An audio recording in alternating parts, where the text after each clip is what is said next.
I started to think, how much are we being made to feel afraid all the time? When news media becomes digitalized and monetized, and then you have to keep the person reading, we know the tricks that people have to do. We all know about clickbait. We all know about how the headline of an article has to be shocking enough to make you read the article.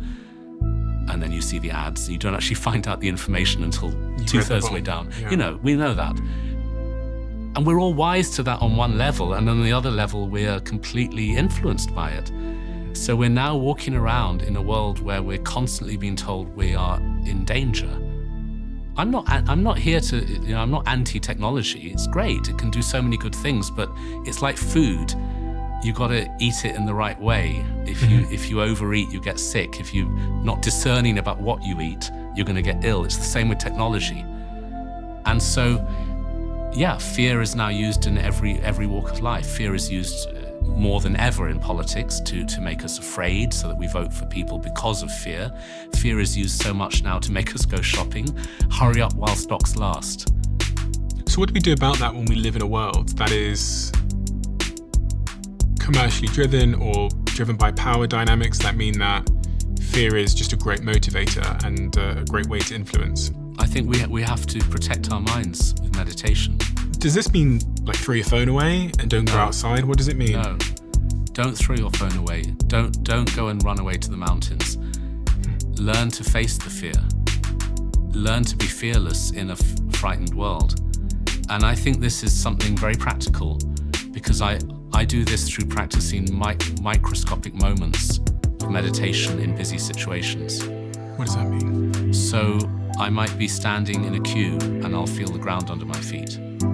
I might be in an airport queuing up, and instead of going into that impatience thing and the stressy mode or checking my phone, I'll do a moment of meditation. Something that's very important to me is to meditate every day, sitting down and doing it kind of formally, but also these micro moments throughout the day, tiny moments where you just become aware of yourself, become aware of the ground under your feet, become aware of your shoulders, drop your shoulders, be aware of them, become aware of your breathing.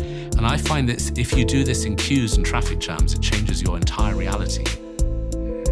Because what are you doing? You're rewiring your own brain.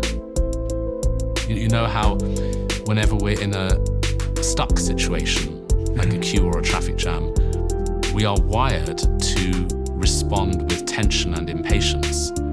But if you do a micro moment of mindfulness, you are changing the wiring. You're teaching yourself that you can meet stress in a calm way.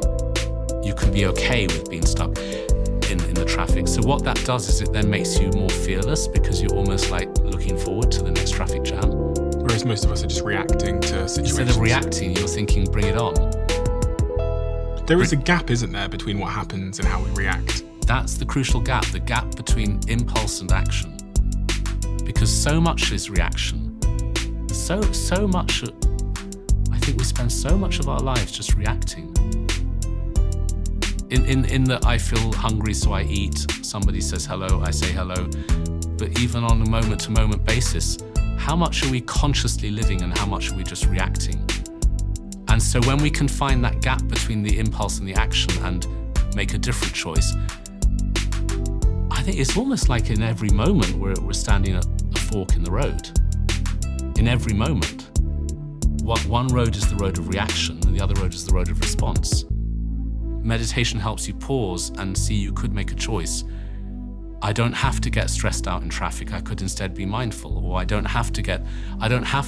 my colleague at work is grumpy. I don't have to bite their head off and then regret it. I could hold back.